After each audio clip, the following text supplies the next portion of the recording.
Hi, I'm Prophet Natty. Thanks for listening to the Caribbean Cannabis channel. Meditate with us every Monday as we seek to educate you on the latest developments and personal stories of those shaping the cannabis economy across the region. Now here's your program.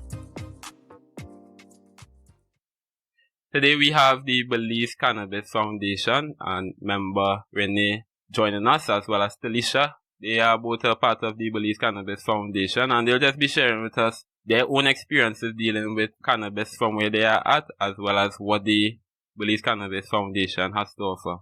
So ladies, how are you all today? Good. We're doing good. Good to hear. So just to give us a sense of geography, which part you all are joining us from today? I'm originally from Belize. I am currently in the US, but I'm still represent the foundation, which is located in Belize. And you, Renee? So I'm from Baltimore, Maryland. I very rarely travel out of state, especially for the past 18 months with COVID. Today, I happen to be in Milwaukee to attend a family member's wedding, and I apologize for being a little late. I think I got the time frame mixed up. I thought 11 o'clock or 1 o'clock, but anyway, we're ready. Yeah, the time, understanding the time zones are always tricky. Just to get straight into it, you all are both members of the Belize Cannabis Foundation. What exactly is the Belize Cannabis Foundation and your mission? Okay, the Belize Cannabis Foundation, it's a non-profit, and the goal of the Belize Cannabis Foundation is to bring awareness, sensitization to the public of Belize, to the people. We're aiming to remove the stigma of cannabis, marijuana, weed, whatever name you might know it as, because like you mentioned earlier, over the past years, people have developed a negative aspect when they hear the word marijuana or cannabis. So the mission of the Belize Cannabis Foundation is to remove that, or to enlighten people on what it actually is. So we're here to challenge the misinformation. We're here to give the correct information, give people the proper uses of more healthier uses of marijuana, cannabis, whether it's medical, recreational, and just whether it's for food, and just have people realize that, you know what, it can be a plus instead of a negative, because we always see the negative in it. And the reality of it is, like Renee said, it's been in use over a multitude of decades. And it has, besides being used as a drug, the plant in itself can be used for many things. Whether it's paper, clothing, ointment, the plant is very productive, and we can use the plant to build so much. So our goal as the foundation is to bring that awareness to people in Belize locally, and eventually reaching further parts of the Caribbean and internationally. I totally agree. The plant is a holistic use plant, and it's not just on one aspect for recreation or just for medicine, but it touches on many different aspects of human life. In terms of you, Rennie, how were you introduced to the Belize Cannabis Foundation, seeing as how you're from Baltimore, US originally? So cannabis stretches across, boundaries, continents, and countries. So, having been in the University of Maryland School of Pharmacy and being in the medical cannabis program, I've reached out. There's a huge network of people that are just like the three of us, that are cannabis advocates, that are very passionate about it. So we've networked, within the school, and then reached out through other organizations. There are a couple of really strong medical education sites, the Society of Cannabis Clinicians, and then there's an International Society of Cannabis Clinicians that have webinars and free educational information to help educate providers and also to help educate lay people. So, the more I think that you will network with people, this community continues to grow and become stronger. And it's just a groundswell of a movement of trying to improve the health of the population and the environment, decrease the stigma, decrease all the pain that's come from the illegalization of cannabis. And those of us that are in the cannabis industry, as you see healing take place, you become more and more passionate about it. I feel like I just continue to remain humble, even though, I've been blessed with the education and the experience. There are always new things that I'm learning about cannabis and hemp that I didn't know before. One other thing, if I could say one other thing while I have this train of thought. When I started to learn about cannabis, the first people that were my teachers were my patients. My patients that had used cannabis from other states that had used cannabis illegally and described to me, very passionately about the healing that it caused. That is what encouraged me really to go down the rabbit hole and discover and learn as much as I could about cannabis as medicine, because it really was helping people. Okay, awesome. That's great to hear. So before you started dealing with patients with medical cannabis, what were you doing before then? Oh my goodness. So I graduated from nursing school in 1983. I've been a nurse in Baltimore, and I've done a lot of wonderful things with my career. I worked as a hospice nurse. I worked med-surg, ER. I worked in Baltimore City as a forensic nurse examiner for maybe 9 years, collecting evidence on victims of sexual assault, domestic violence. I have had a long career in public health. Currently, I work for a local health department, and my full-time job is family planning, STD treatment. And then, of course, the past 18 months have been consumed with COVID testing, vaccination, teaching, education, and, of course, cannabis.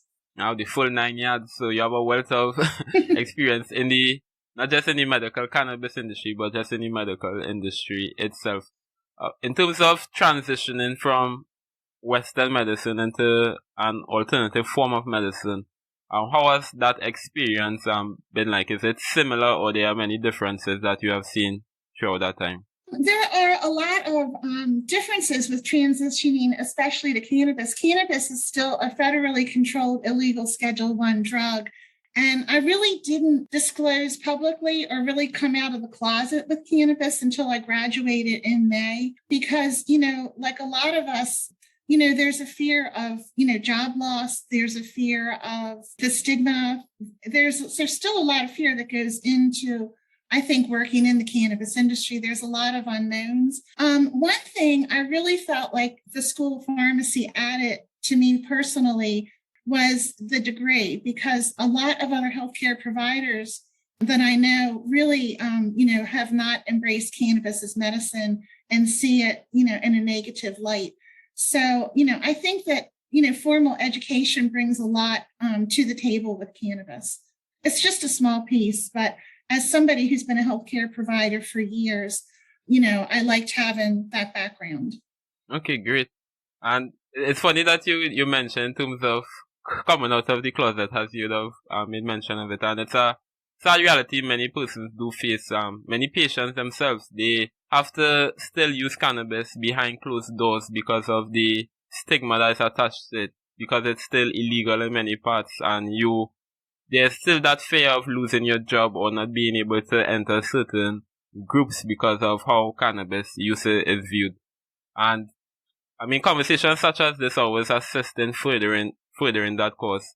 What I want to get into a little bit is in terms of Belize itself. So, Talisha, just share with us, how has been the reception in terms of advancing cannabis been in Belize itself? Well, Nathaniel, it's still a rough road. Belize is very religious, as you know, most Caribbean countries are. They have that strong Christianity hold, and because of the stigma that the country has been programmed into, that weed or cannabis or marijuana, it's if you smoke it or if you use it, you're a bum. You're rebellious. You're not going to be productive in anything. All you do is sleep all day, eat all day, and you don't want to work. So growing up with that, everyone growing up with that mindset in Belize, especially the older generation, us coming out and saying, well, we're pro cannabis is a huge battle. Ron and I have had to sit down with leaders in the different areas and explain to them that we're not telling people to smoke who are underage. We're not, even though we are users ourselves and we do smoke cannabis, we are not encouraging people to smoke cannabis. We're encouraging people to look at it from a medical point of view instead of getting people hooked on pain medication and all these other antipsychotic drugs. Let's look at marijuana as the replacement. That's a healthier replacement for such things. Let's look at marijuana as an aid when it comes to helping the environment. We brought forth the environmental properties. Let's look at it as an economic factor wherein we could establish making clothes, making books, making concrete. We have a partner that has a whole entire concrete factory, and the main thing that he uses is the cannabis plant, and the blocks are stronger, and it's more natural, so it does not affect the environment. We have had to come from that point to have people hear us out, because when they hear Belize Cannabis, the first mindset was, oh, these people are rebellious. They're trying to brainwash the younger generation into being rebellious and bad. And, the older folks were hard on us for it, but we have gotten traction. We've spoken to ministers in government, and we've explained to them what we are here to do. We can't stop nobody from smoking weed, and we're not encouraging nobody to smoke weed. But we can bring about the right information and educate people properly. Because just telling someone something is bad and not telling them why it's bad defeats the purpose. So we're here to tell them, okay, smoking in itself is bad. It's not good for the lungs. But if you are a cannabis user, there are other methods. For example, you can eat it. People use it to cook. There are other recreational ways, such as gummies. For people who want to still use it, still get a certain level of high, but that's not our entire role. That's not who we are. We are here on a holistic journey to educate people on what it is. We have communications with the Rastafarian community in Belize, where they use cannabis on a spiritual level, not just a recreational level. They use it spiritually. So understanding these aspects, we're bringing and sensitizing the public of Belize on these areas. And that's what the foundation is aiming for, and giving back to the different communities as we grow. Correct, definitely agree. And it's all too familiar with trying to get over that hurdle of the older generation religion, because we are very conservative in the Caribbean, as you would have pointed out. In terms of the legislation, though, if I'm not mistaken, I know that you all in 2017 would have decriminalized up to 10 grams, as well as you all have industrial hemp legal. What is the status with that? Be seen smoking in public places. They can still charge you, but if you're at home or in your personal vehicle, you're okay. And they have legalized industrial hemp. So they do have some farms of growing hemp in Belize already. And like, if I can be blunt, like with any country, politics plays a role. So, part of what we're aiming to do is, instead of letting only the bigger fishes at the top eat from this market, we're aiming to see how, since the law has been passed, how we can bring in local farmers to invest. So I think the goal that she was pointing to was to bring in, local farmers who are already on the ground in Belize to reap the benefit of, growing hemp and growing, hopefully in the future, growing cannabis. Yeah, definitely agree. And that's something we can never take for granted. That's something I've been seeing within the United States as well. So I'm not too sure from your own experience, how has been like minority groups' participation in terms of the medical cannabis industry by you? So in regards to that, we need to do a lot better. It's been kind of like, business as usual. Like I said, the groups that have been adversely affected are, our communities of color that have suffered through years of illegalization and criminalization still need to be lifted up and brought to the table. And that is something that is always considered In Maryland, there are not many minority. There are a few, but not a whole lot of minority-owned dispensaries. The federal government still says this is illegal. There aren't loans. There aren't business loans available for upfront capital. People that have dispensaries, to the best of my knowledge.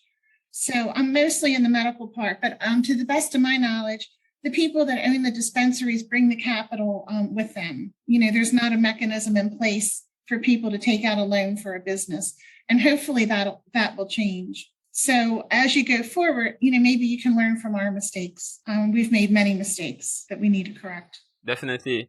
I would have actually had a discussion with someone from Canada, and they were just giving us where they would have started off compared to where some islands in the Caribbean are today, one being Jamaica, which would have started off at a better place. So in terms of having these conversations, in terms of looking at other countries, other states that have either legalized medical use or legalized recreational use, it's always great to be able to take from other places and learn from their mistakes, as you have rightfully said. Yeah. One thing I want to go back into is the other methods of cannabis, or how persons do interact with cannabis, and I think you would be better suited to touch on that, Renee, with your background. So Talisha would have been making mention of how persons make use of cannabis, such as smoking, and should have gone to some other methods of consumption. In terms of medical cannabis, what are some of the methods of consumption that are better suited for those who want to use it on that medicinal level? Some people that come for certification that have experience with cannabis, if they have always ever smoked it and that's what they want to continue to do, by all means, if that works for them. In terms of cannabis use, we know how medicine works on a person's body, and then the other part, that's the pharmacodynamics. The pharmacokinetics is what your body does to, the medicine. So there's no generic standard across the board, for certain cannabis type or method of use. So I always, people always have their own biases. And I always tell my patients, my bias as an older healthcare professional and somebody that grew up in Baltimore where our air quality is constantly challenged, I'm not a big fan of encouraging people to smoke anything. But if people want to smoke cannabis, by all means, go ahead and do it. And then I'll discuss vaping. One of my favorite methods for chronic pain for patients like joint pain is topical medical cannabis, half THC, half CBD. You can put that on the part of the body that aches. People get pain relief with this. One thing I kind of tweaked with this teaching through the years is to try to cover it with saran wrap so it stays on your body and it doesn't go into your clothing or skin. People like that. The risk versus benefit with the topical, the risk is very small. The risk is if you're allergic to an ingredient that it's made of. And then the benefit is great. It doesn't cause the psychoactive high. It does give pain relief. So I feel like it's a safe method for people to use who may be at risk for a fall if they would be impaired from a psychoactive high or from a prescription medication. I did interestingly have one patient that told me she couldn't use the topical cannabis. She had a problem with severe keloid scarring. And she said she was allergic to tree nuts.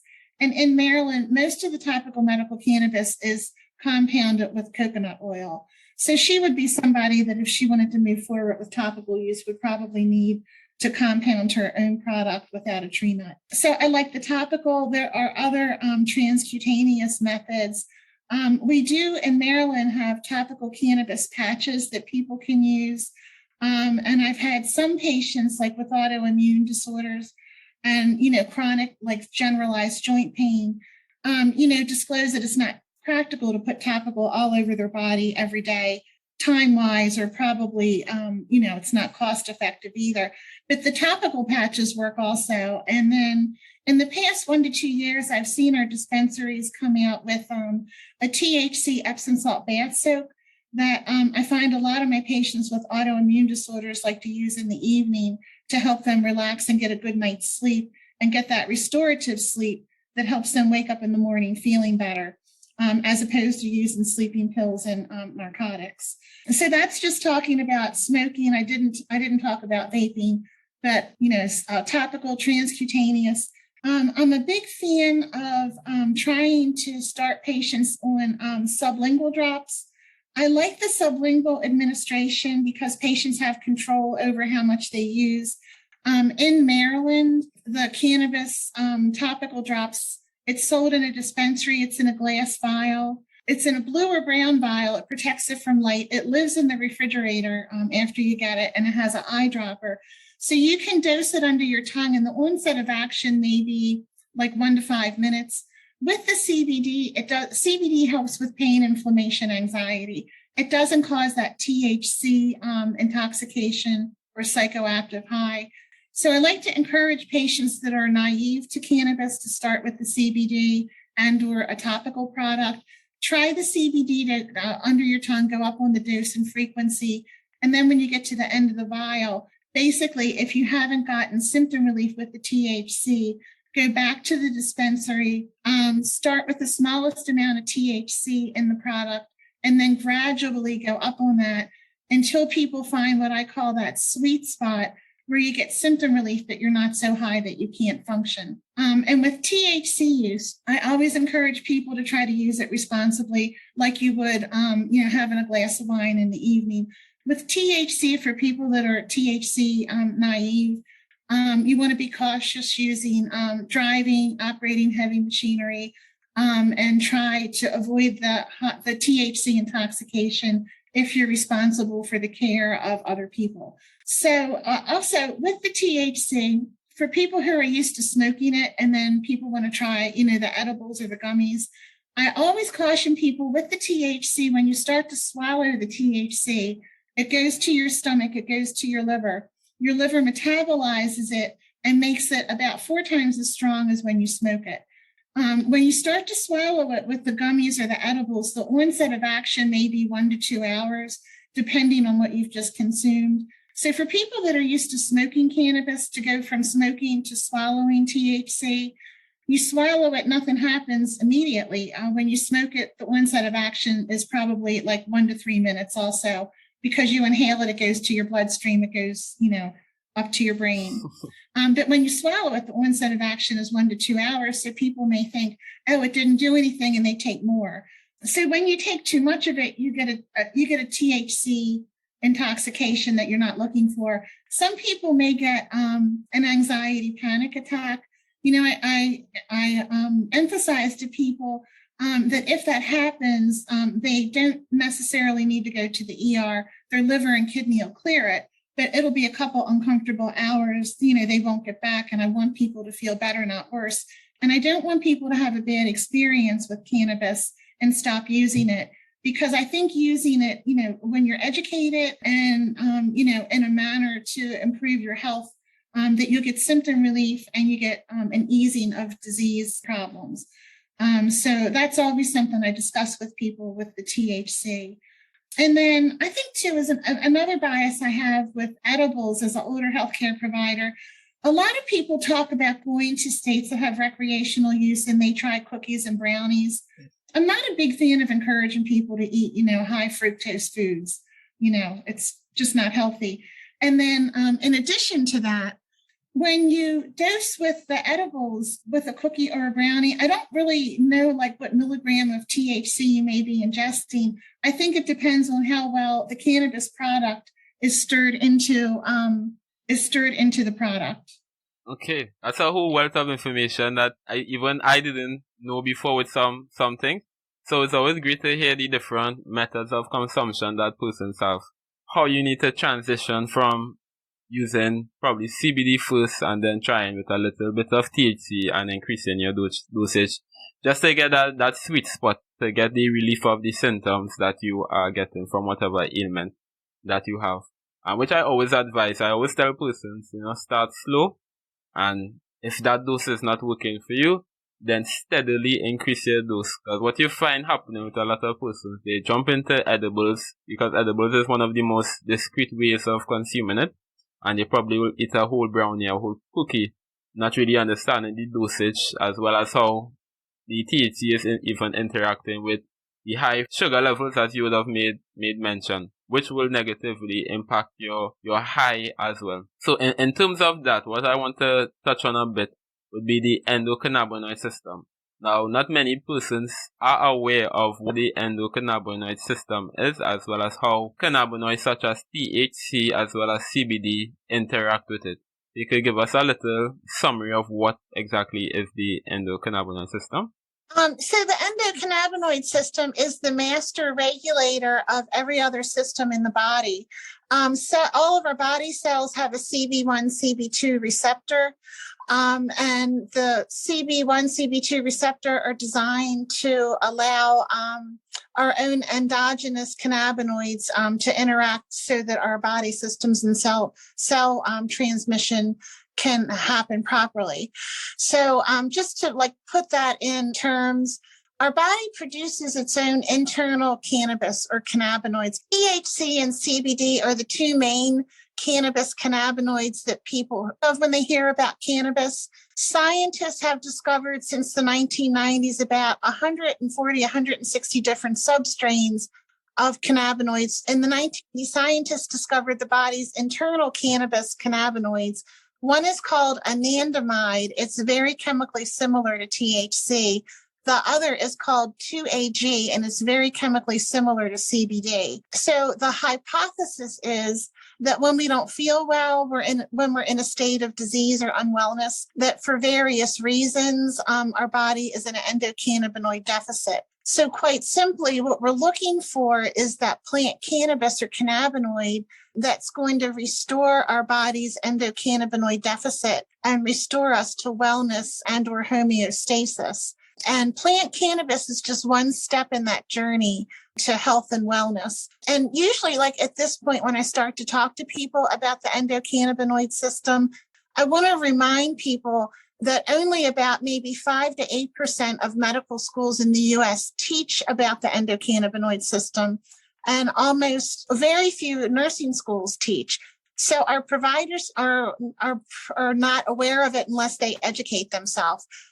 So our population's not aware of it either. And we need to be talking about this. This needs to be on the news. This is so important. And the stigma of using cannabis as medicine needs to go away. Our body's producing internal cannabinoids. We would never stigmatize the diabetic for using insulin. People that use insulin, their body's not producing enough of it, so they use insulin. People that have a vitamin D deficiency and that bone disease, rickets, supplement with vitamin D and try to eat foods high in vitamin D. We wouldn't stigmatize that.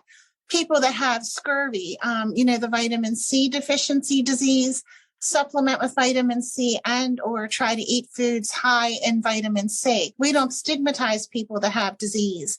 We should stop stigmatizing people for using cannabis as medicine. Now, one of the books that I really like to recommend to my patients that are new users, and I feel like what I know, I just stand on the shoulders of the cannabis giants that came before me. One of the leaders in cannabis medicine in the U.S. is Dr. Patricia Fry. I heard her speak at our first seminar, and she wrote a book, the medical marijuana guide, and I really liked the book. The first part of her book talks about cannabis as medicine. The second part talks about, a path to wellness, because cannabis is just one part of this. She talks about diet, exercise, stress reduction, meditation. And these are all things that people can educate themselves about to also help keep their endocannabinoid system tuned up so that they're not in a deficit. There was something else I wanted to say about the endocannabinoid system. It slipped my mind. Sometimes I go sideways. This is what I wanted to say about cannabis use. It has a biphasic action, which just kind of simply means we know that when you have an endocannabinoid deficit, your body needs those cannabinoids. And if you can restore it with diet, exercise, meditation, great. Cannabis is another method to restore your body's endocannabinoid deficit, like a diabetic would use insulin, but like a diabetic would also want to consider diet and exercise and stress reduction to help maintain their blood sugars. So people that have illness and use cannabis and feel better also can consider, diet, exercise, stress reduction, and meditation to help keep your body healthy. And in the biphasic, to, kind of simplify, if you take this back to thinking about insulin and diabetes, if you need insulin, you need a certain amount. Too little insulin or too much insulin is a problem. So you can put that same analogy to cannabis use. When you use cannabis, if you're not using enough of it, and, you know, like when I counsel patients to start with the CBD drops and go up, it's probably starting with not enough, but you can taper up until you get that sweet spot where you feel better. But if you take it to the extreme, and if you're using too many cannabinoids or too much THC, it's not helpful either, because you've overloaded all those receptors with THC, and more is not better. More just like clogs the drain. Does that make sense? That makes perfect sense, and this is one of the first times I've heard it put so clearly in terms of the endocannabinoid system, as well as how cannabinoids from cannabis is beneficial to that system. Just like how a diabetic uses insulin because they are insulin deficient, the same way how persons could make use of cannabis to assist in that cannabinoid deficiency should they have such. A question that I want to ask though, right, Tina, so we touching a little bit on how too much of something can affect you. Have you ever dealt with any patients who has been dependent on cannabis? Yes. So there's a theory that if you use too much cannabis, too much THC, anybody can have a substance use, problem. And too much of anything isn't good.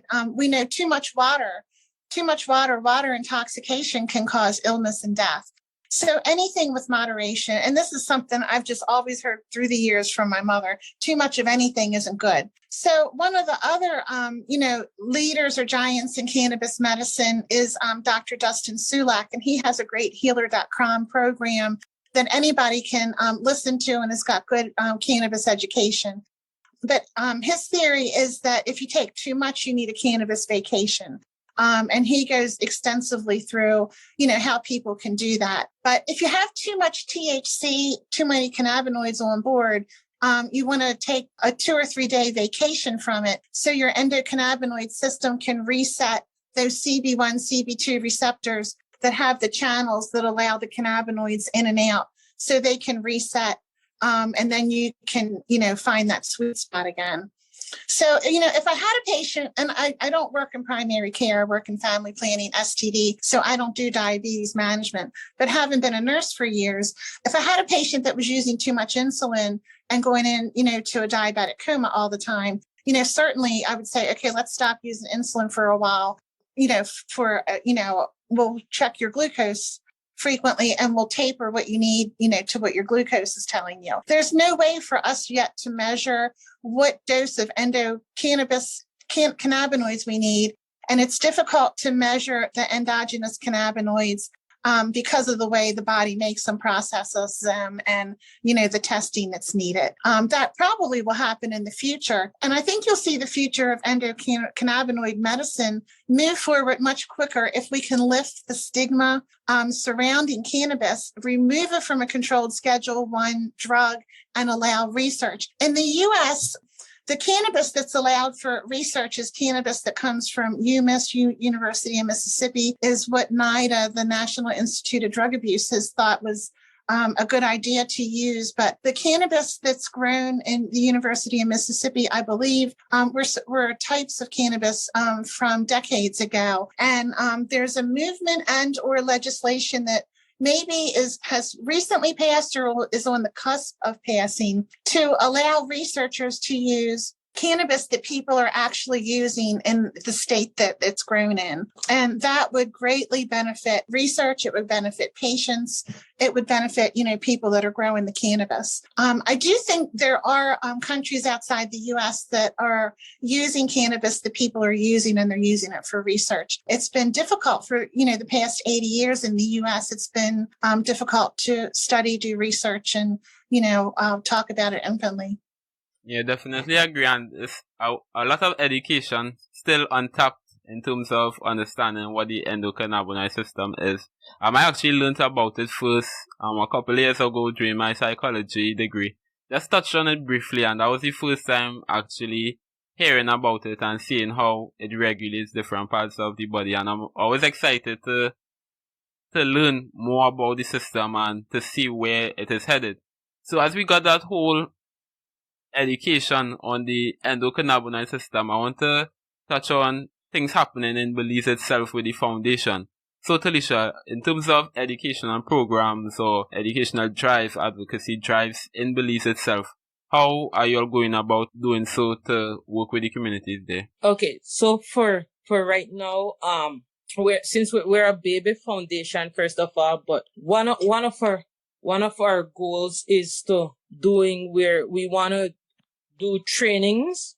We've done a couple trainings with younger generation persons, teenagers, young people, on what some of the same stuff Renee was talking about. We've done that. We're aiming to partner with universities and have, maybe if it's what do you call it, certified course for persons who want to know more about cannabis in the field that Renee is doing. So we'd have a certified course, especially for nurses, pharmacists. We want to do trainings with, we have several doctors and certified nurses that partner with us.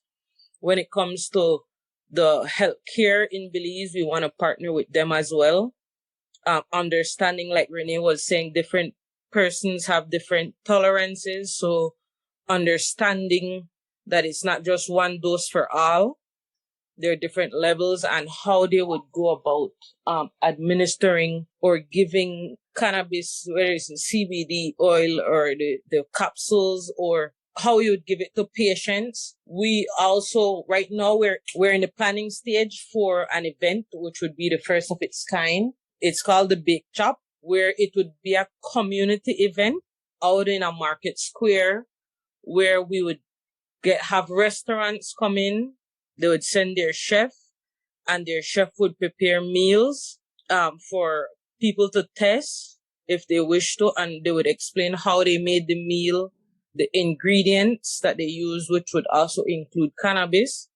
If they're young entrepreneurs who have baked goods or candies, etc., they can present it out there. There's also, we'll be doing educational stuff like, having flyers, pamphlets from the organization explaining cannabis, the medical form, the endocannabinoid system, how it actually works, giving people all that information. So for now, that's our start.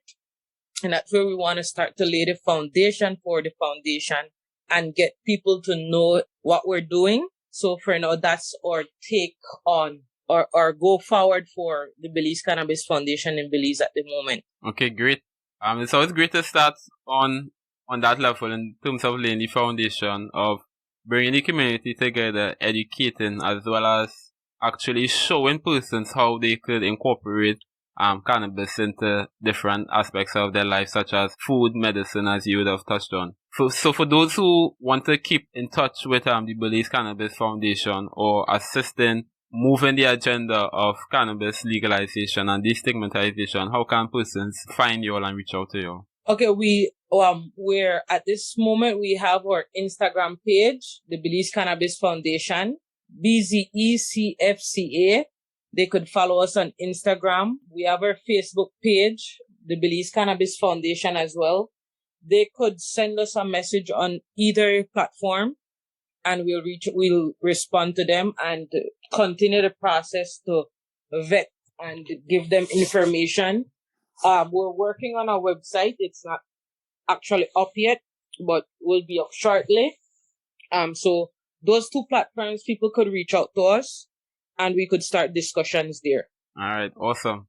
So as we wind down, on the Caribbean Cannabis channel, we like to ask some non-cannabis related questions so our audience could connect with you all a little bit. So the first question we love to ask, are there any books or a quote that you all have used throughout your life?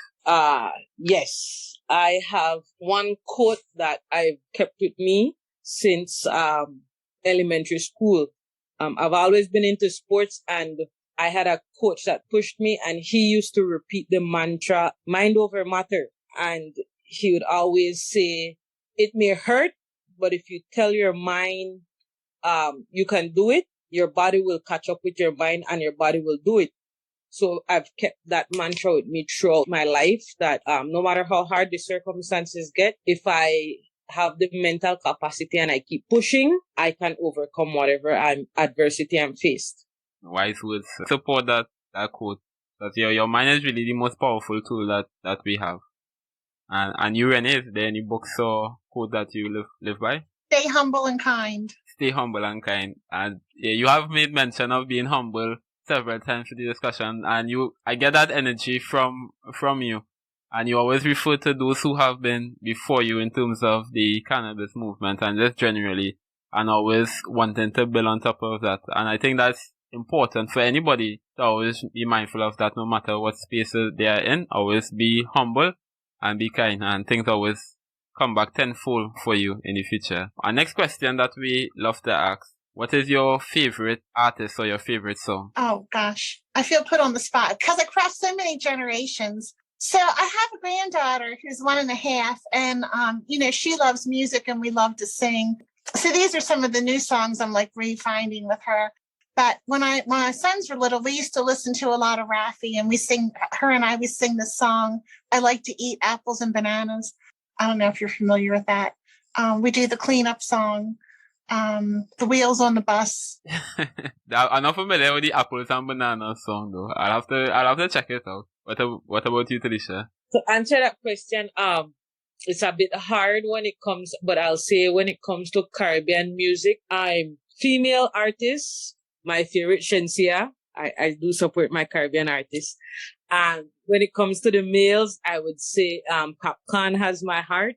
I'm an unruly gang.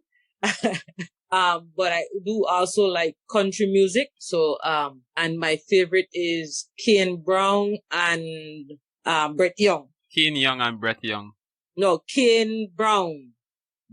Kane Brown. Yes. Okay, I'll have to take in their music. I'm not familiar with them. Alright, lovely. It has been a pleasure having you all here. The wealth of information that you all would have shared, as well as what we would have learned, can't put a price on it. So I do thank you for taking the time out of your busy schedules to share that with us. Before we do leave, is there any advice or wisdom that you would just like to leave with our listeners? As a youth counselor or somebody who's all for the youth, I would encourage young people to never look outside to reach the stars.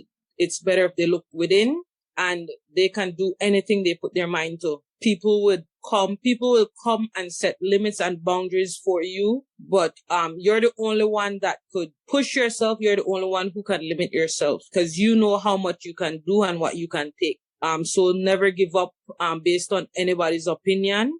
Give your best and you'll receive great rewards. Awesome, that's great advice, and I'll take that wholeheartedly, because I'm a youth, so I still have much living to do. And you, Renee? I would, tell people to always continue learning, always seek truth in the universe, and believe what you know to be true. And when people try to, bring you down or tell you can't do things, have it in your soul to not believe that. Sound wisdom. I know for sure that they'll be taking these things wholeheartedly beyond this podcast episode, because it's great advice. Alright, so once again, I just want to thank you for taking the time out for joining us today. Thank you too, Nathaniel.